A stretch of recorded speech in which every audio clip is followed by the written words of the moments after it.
जन सुराज आएगा तो 5 काम आपका हो जाएगा। याद करिए, अब इसको लिख लीजिए। पहला काम, आपके घर के बच्चे जो बाहर गए हैं मजदूरी करने, जो बच्चे आपके बेरोजगार बैठे हैं, उसको नौकरी हो या न हो, लेकिन साल भर के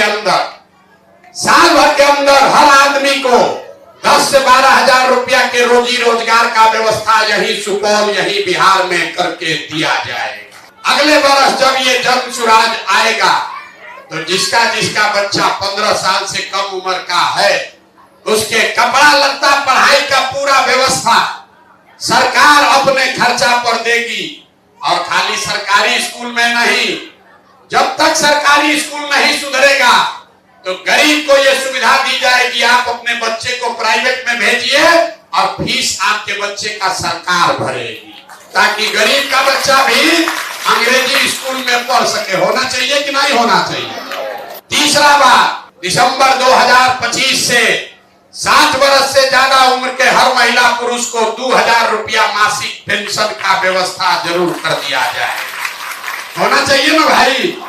ये महंगाई के जमाना में 400 होना चाहिए कि 2000 होना चाहिए? 2000 होना चाहिए ना।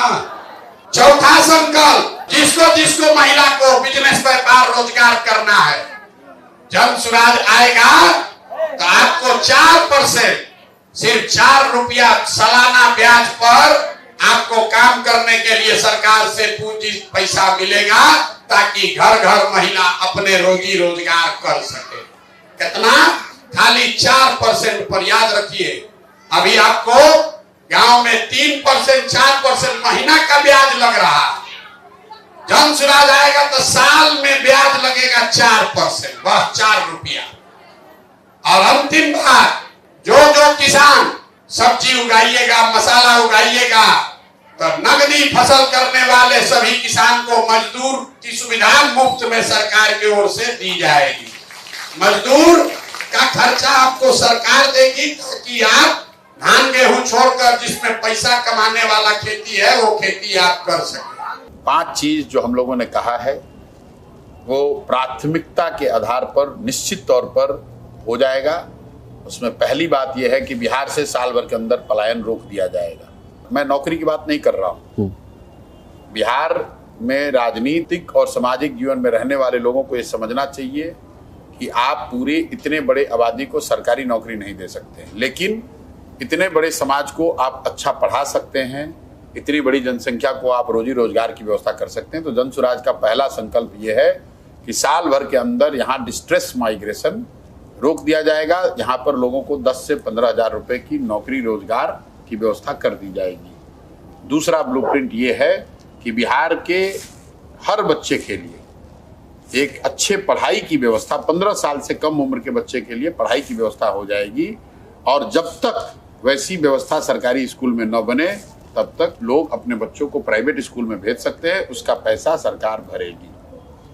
तीसरी व्यवस्था ये हो जाएगी कि बिहार में 60 वर्ष से ऊपर के जो महिला पुरुष रह रहे हैं और 400 रुपया आज उसको पेंशन मिल रहा है, उनको 2000 रुपया मिलने लगेगा।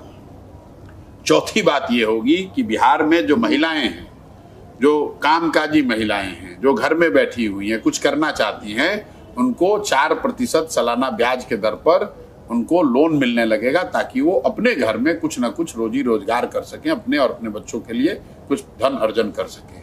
और पांचवी बात ये होगी कि जितने भी यहाँ किसान हैं, वो धान, गेहूं, मकई का फसल जो उगा रहे हैं, इस तरह की फसल को छोड़कर अगर वो नगदी की फसल करने लगे, मसाला की खेती करने लगे, सब्जी उगाने लगे, फल उगाने लगे, उनकी खेती को मनरेगा से जोड़कर उनको मुफ्त में मजदूर मुहैया कराया जाएगा, ताकि उनकी आमदनी, जो जमीन है वो तो बढ़ नहीं सकती है, लेकिन उसी जमीन की प्रोडक्टिविटी बढ़ाई जाए, उससे लोगों की आमदनी बढ़े। ये 5 चीज निश्चित हो जाएगा।